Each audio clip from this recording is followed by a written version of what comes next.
in the name of Allah, the Gracious, the Merciful.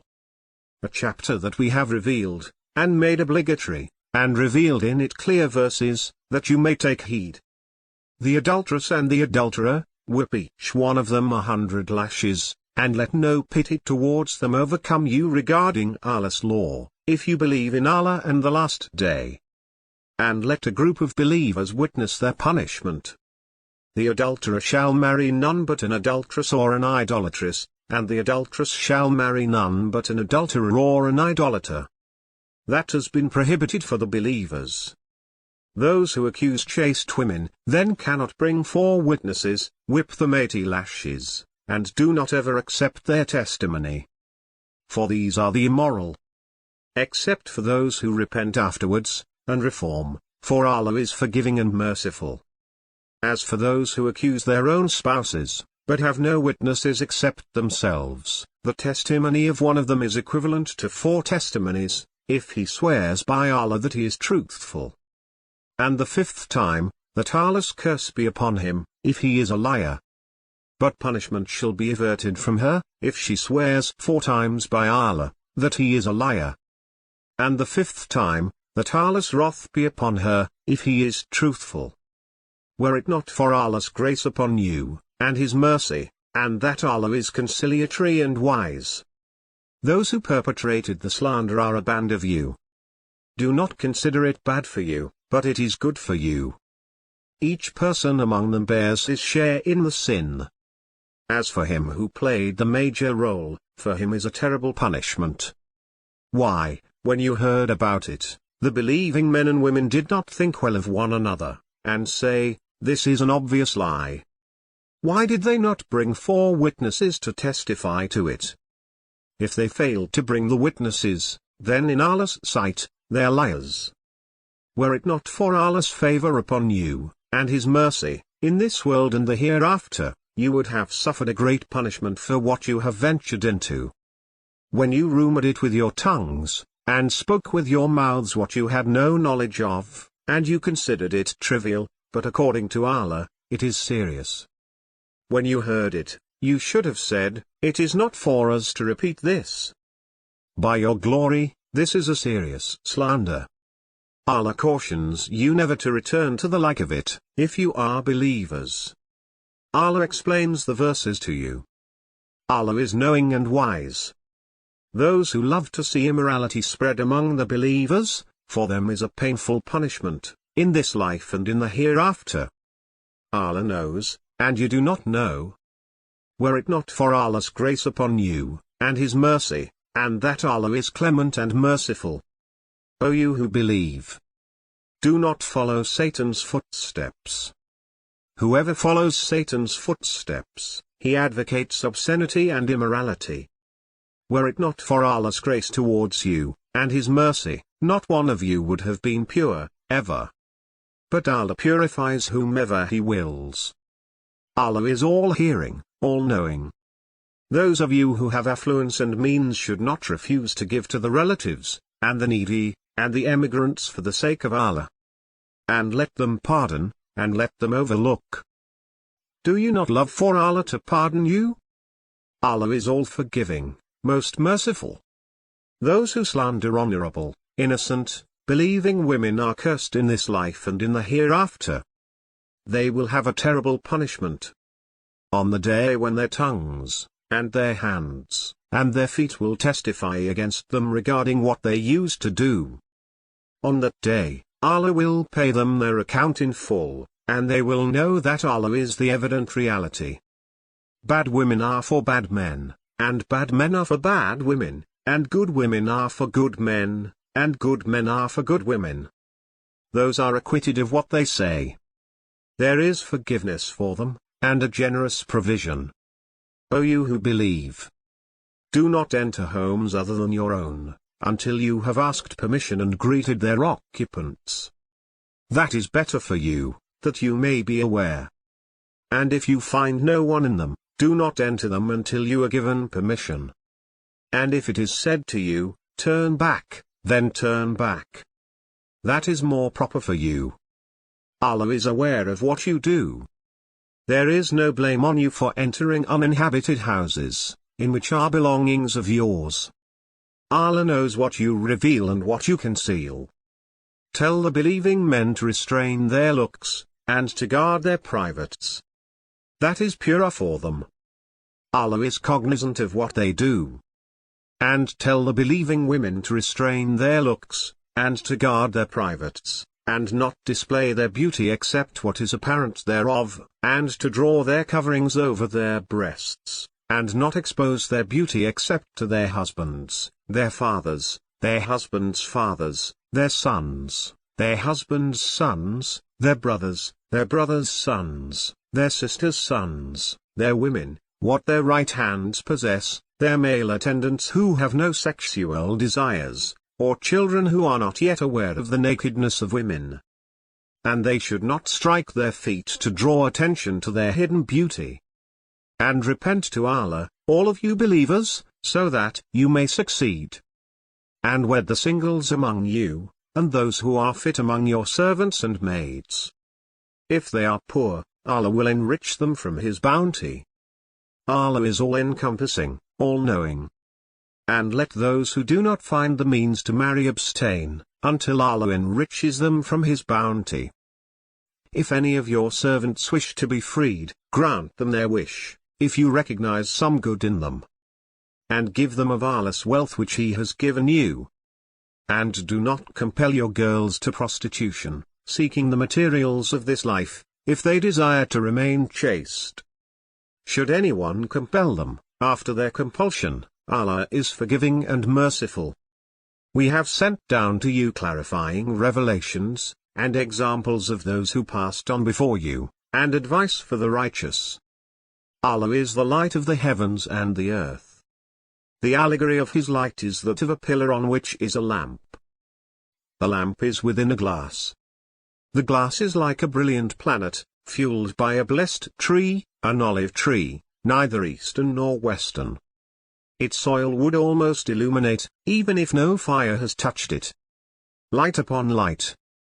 Allah guides to His light whomever He wills. Allah thus cites the parables for the people. Allah is cognizant of everything. In houses which Allah has permitted to be raised, and His name is celebrated therein. He is glorified therein, morning and evening. By men who neither trading nor commerce distracts them from Allah's remembrance, and from performing the prayers, and from giving alms.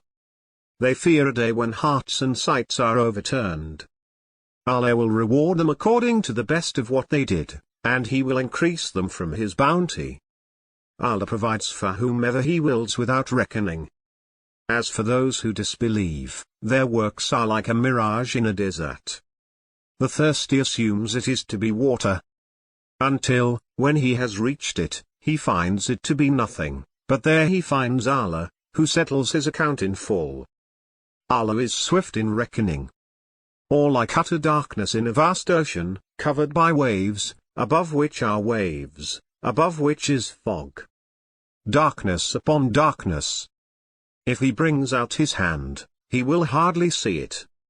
He to whom Allah has not granted a light has no light. Do you not realize that Allah is glorified by whatever is in the heavens and the earth, and even by the birds in formation? Each knows its prayer and its manner of praise.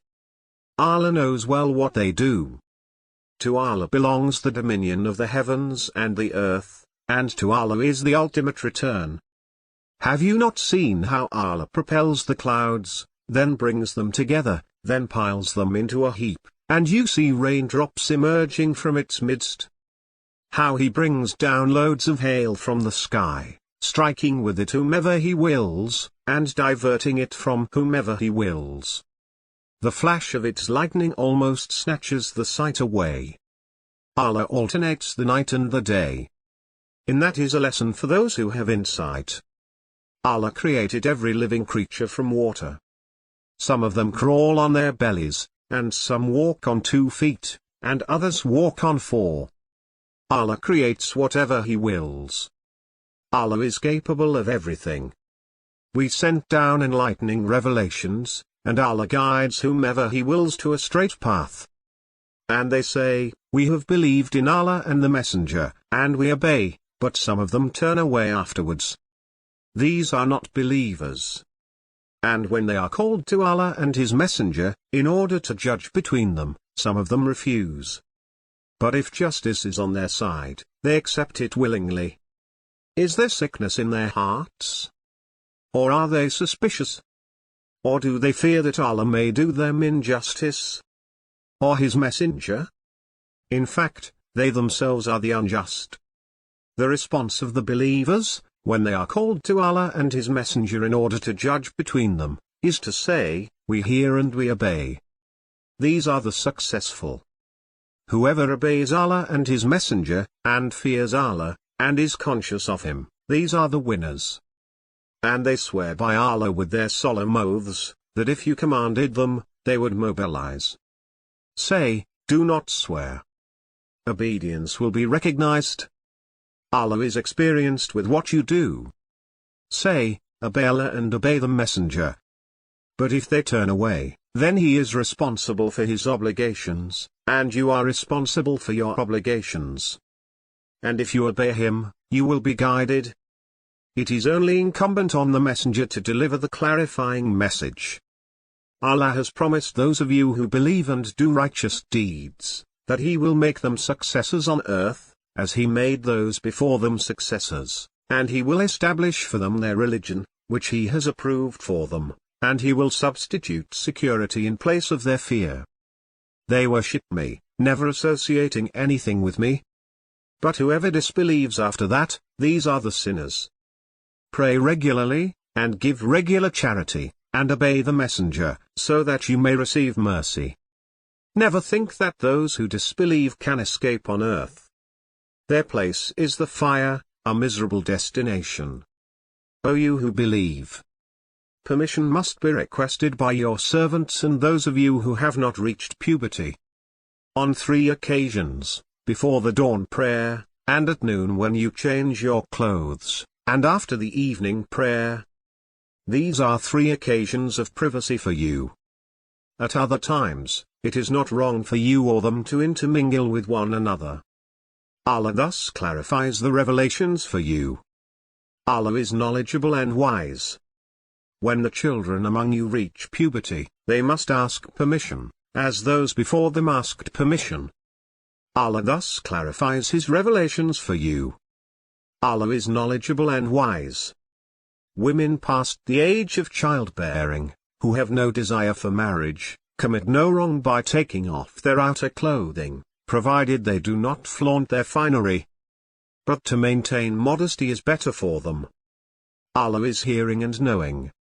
There is no blame on the blind, nor any blame on the lame, nor any blame on the sick, nor on yourselves for eating at your homes, or your father's homes, or your mother's homes, or your brother's homes, or your sister's homes, or the homes of your paternal uncles, or the homes of your paternal aunts, or the homes of your maternal uncles, or the homes of your maternal aunts, or those whose keys you own, or the homes of your friends.